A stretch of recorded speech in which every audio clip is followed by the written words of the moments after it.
नमस्कार. देवाच्या दर्शनापूर्वी काय करावे? पादत्राणे देवळाच्या बाहेर शक्यतो डाव्या हाताला काढावेत. पाय धुण्याची सोय असल्यास पाय धुवून अपवित्र हा पवित्रो वा म्हणत स्वतःवरती 3 वेळा पाणी शिंपडावे. डोळ्याच्या पापण्यांना पाणी लावावे, डोळ्याला पाणी लावावे. देवळाच्या आवारातून कळसाला नमस्कार करावा, कळस दर्शन घ्यावे. तसेच देवळाकडे जातानाही हात नमस्काराच्या मुद्रेत जोडलेले असू द्यावेत. देवळाच्या पायऱ्या चढत असताना उजव्या हाताच्या बोटांनी पहिल्या दुसऱ्या पायरीला स्पर्श करून तो हात आपल्या कपाळाला लावावा, म्हणजे भाविकांच्या पायाची धूळ आपल्या मस्तकी धारण करावी असा संकेत आहे. संत नामदेव महाराजांनी देखील हीच इच्छा पांडुरंग चरणी व्यक्त केली होती आणि त्यांनी पंढरपूरच्या मंदिराच्या पायरीवरती समाधी घेतलेली आहे. पंढरपूरच्या पांडुरंगाच्या पायरीला नामदेव पायरी असं त्यामुळं नामकरण झालेलं आहे. यानंतर देवळात प्रवेश करण्यापूर्वी प्रवेशद्वाराला असलेल्या गणपतीचे दर्शन घ्यावे. गणपती नसेल तर गणपती आहे अशी कल्पना करून दर्शन घ्यावे. मंदिरातील कुठल्याही उंबऱ्यावरती पाय देऊ नये. उंबरा ओलांडून मध्ये प्रवेश करावा. आता देवतेचे दर्शन कसे घ्यावे ते पाहूया. सर्वप्रथम देवळातील घंटा अतिशय हळू आवाजात वाजवावी.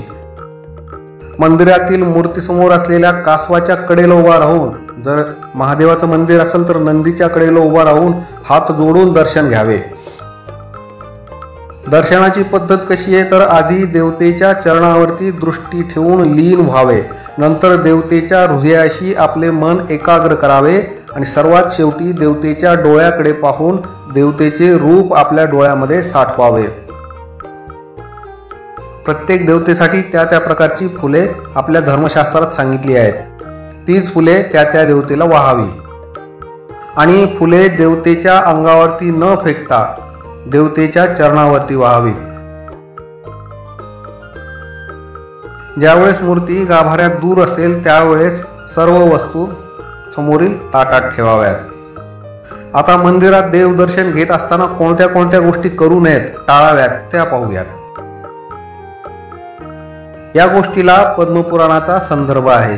मंदिरात जाताना देवदर्शन घेत असताना आपला व्यवहार कसा असावा, आपण कसे वागावे याबद्दल आपल्या शास्त्रामध्ये निर्देश देण्यात आले आहेत.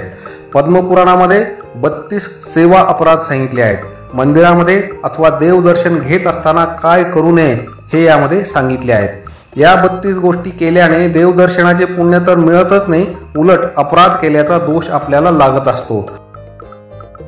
म्हणून धार्मिक वृत्ती असणाऱ्या प्रत्येकाने मंदिरात जाताना अथवा देवदर्शन घेत असताना या 32 गोष्टी टाळल्या पाहिजेत.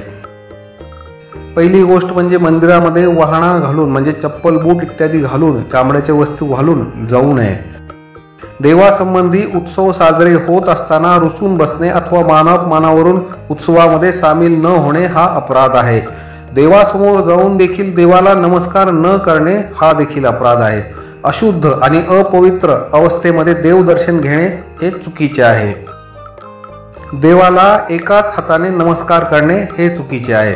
देवाला दोन्ही हाताने नमस्कार केला पाहिजे. प्रदक्षिणेला जागा असताना देखील देवाच्या समोर एकाच जागी प्रदक्षिणा मारणे हे चुकीचे आहे.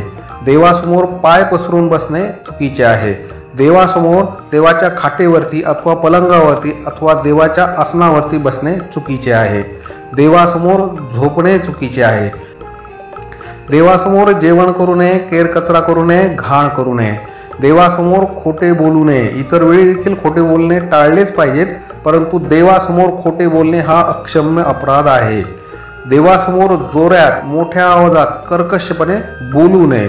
देवासमोर परस्पर इतर गप्पा मारू नये, गॉसिपिंग ज्याला म्हणतात, त्या करू नये.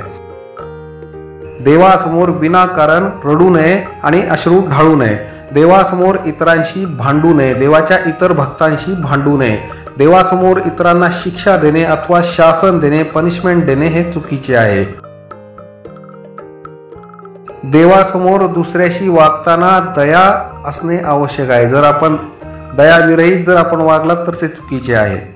देवासमोर स्त्रियांवरती रागवणे अथवा स्त्रियांप्रती वाईट बोलणे हा अपराध मानला गेला आहे.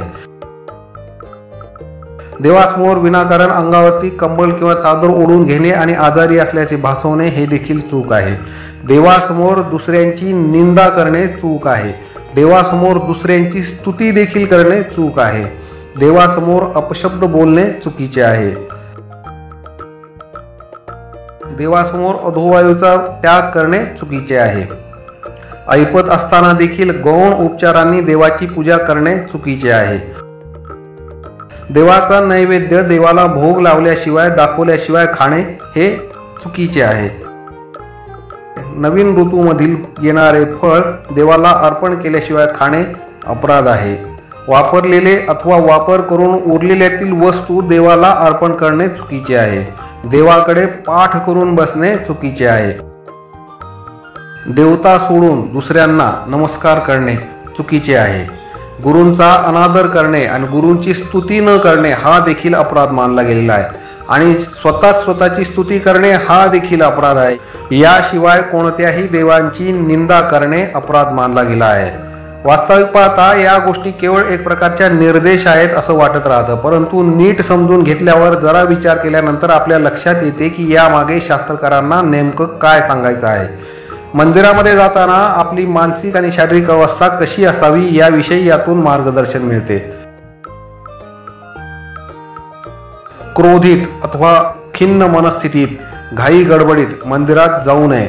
निवांत, प्रसन्न आणि उल्हासित मन असताना देवदर्शनासाठी मंदिरात जावे असे यातून लक्षात येते. राम कृष्ण हरी, राम कृष्ण हरी, राम कृष्ण हरी.